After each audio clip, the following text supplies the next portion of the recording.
Azad Samaj media में आपका स्वागत है। हम लोगों की आवाज रमेश पटेल। कांग्रेस नेता प्रियंका गांधी बिहार के दौरे पर। उन्होंने कहा कांग्रेस के सरकार में यहाँ से आईएएस निकलते थे, आज मजदूर निकल रहे हैं। बिहार के मुख्यमंत्री नीतीश कुमार को हाईजैक करके प्रधानमंत्री नरेंद्र मोदी ने मुख्यमंत्री योजना की घोषणा की, जिसमें बिहार के महिलाओं को 10,000 रुपये दिया गया। एक तरह से ये वोट खरीदने के लिए दिया गया है। अब समय के साथ खबर पाने के लिए चैनल को सब्सक्राइब करें। नमस्कार, खबर विस्तार से। राहुल गांधी के बाद प्रियंका गांधी एक बार फिर बिहार के दौरे पर है। पटना में उन्होंने महिलाओं को सुना ज्यादा और उनकी शक्ति बताया कि आप अपनी शक्ति को पहचानो। महिलाओं के संवाद कार्यक्रम में खुलकर अपनी बात रखी। मोतिहारी में सभा को संबोधित करते हुए कांग्रेस पार्टी ने 70 सालों में जनता के अधिकारों को मजबूत किया, आपके शक्तियों को मजबूत किया। हमारी सरकार के दौरान यहाँ से आईएएस निकलते थे, आज यहाँ से सिर्फ मजदूर निकल रहे हैं। प्रियंका गांधी ने कहा 20 सालों से बिहार में सत्ताधीश वोट चोरी से बैठे हुए हैं। भारतीय जनता पार्टी हमसे पूछती है कि कांग्रेस ने 70 सालों में क्या किया। मैं जवाब देती हूँ,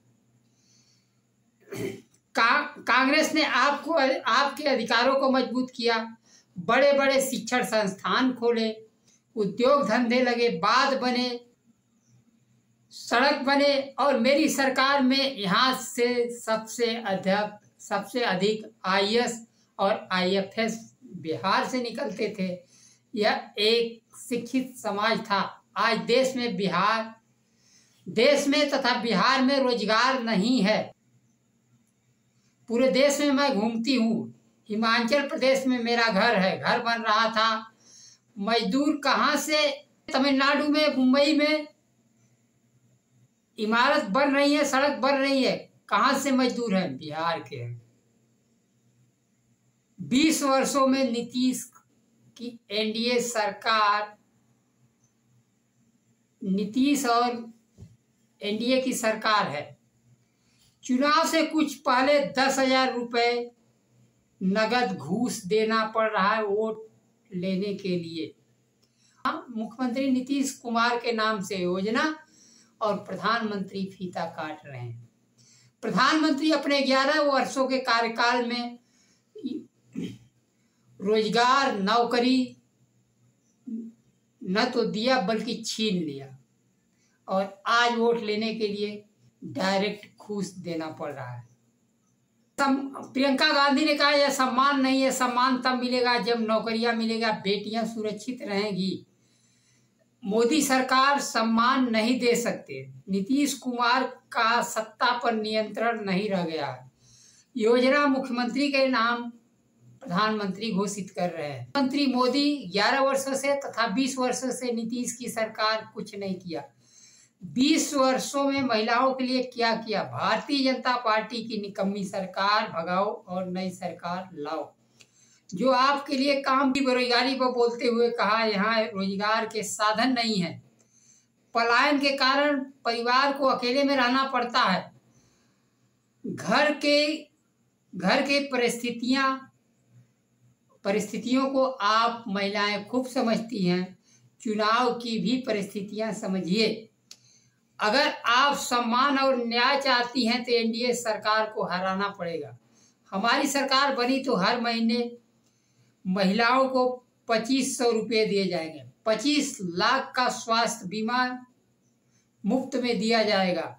भूमिहीनों को जमीन मुफ्त में दी जाएगी, जो शहर के लिए 3 डिसमिल और ग्रामीण के लिए 5 डिसमिल घोषित है और मालिकाना हक महिलाओं के पास होगा। सदाकत आश्रम में महिलाओं के साथ संवाद किया। 2000 महिलाएं अपनी समस्याएं एक एक कर प्रियंका गांधी को बताई। घरेलू महिलाएं, मनरेगा मजदूर, जीविका दीदी, आंगनबाड़ी महिलाएं, आशा वर्कर, वकील, डॉक्टर महिलाएं शामिल रही।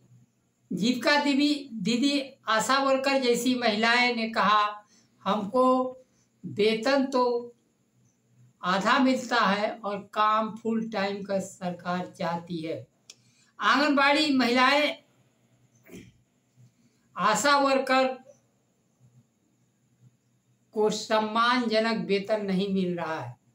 एक बार फिर नारा लगा, वोट चोर गद्दी छोड़ का नारा सदाकत आश्रम में फिर गूंजा। सभी समस्याओं के जड़ में कहानी वोट चोरी की है। सुप्रीम कोर्ट ने उत्तराखंड के प्रधानी के चुनाव में, नगर निगम जैसे चुनाव में वोट चोरी के लिए राज्य चुनाव आयोग पर 2 लाख का जुर्माना ठोक दिया। हुआ यह कि भारतीय जनता पार्टी जब नगर निगम का चुनाव हो रहा था तो ग्रामीण मतदाता नगर निगम में शिफ्ट किए का ग्राम प्रधानी का चुनाव आ गया और जो मतदाता शिफ्ट किए थे उनको चुनाव लड़ना था। चुनाव लड़ने के लिए गांव का मतदाता होना चाहिए। ऐसे लोगों को बचाने के लिए चुनाव आयोग कोर्ट गया था। 700 प्रत्याशी जीत गए जिनका नाम नगर निगम में अन्य जगह मतदाता सूची में नाम दर्ज है। यह वोट चोरी का नया मॉडल है।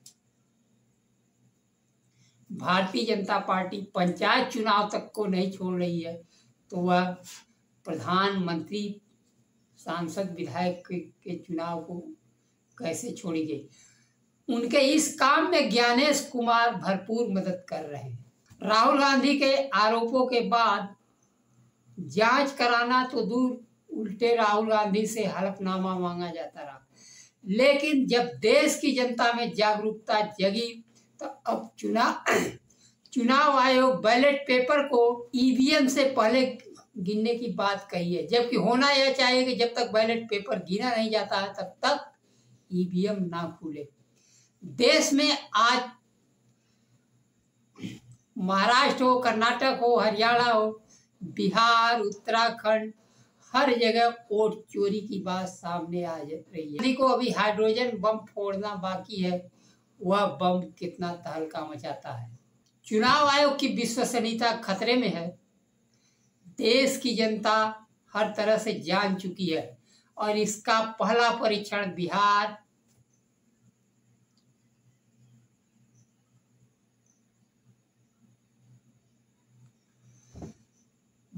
विधानसभा के चुनाव में वोट चोरी का मुद्दा गर्म है। वोट चोरी के मुद्दे पर बिहार विधानसभा का चुनाव लड़ा जाएगा। एक तरफ डायरेक्ट वोट खरीद स्कीम चल रही है तो दूसरी तरफ राहुल गांधी और इंडिया गठबंधन ने नौकरी और भागीदारी की बात कही है और अति पिछड़ों को आरक्षण की बात कही जा रही है। अब तक ठेकेदारी में भी आरक्षित वर्ग को आरक्षण दिलाने की बात राहुल गांधी ने बोल दी है। 20 साल से नीतीश सरकार मुख्यमंत्री पद पर है, लेकिन वो आज तक दलितों, पिछड़ों को ठेकेदारी नौकरी में आरक्षण नहीं दिला पाए।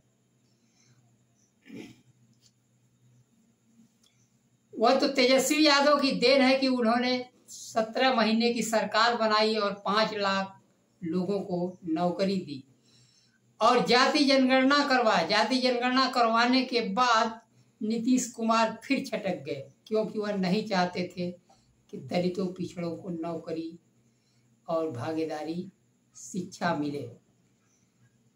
नहीं तो संविधान के 9वीं अनुसूची में शामिल कराकर दलितों, पिछड़ों को आरक्षण और नौकरी देने का काम करते।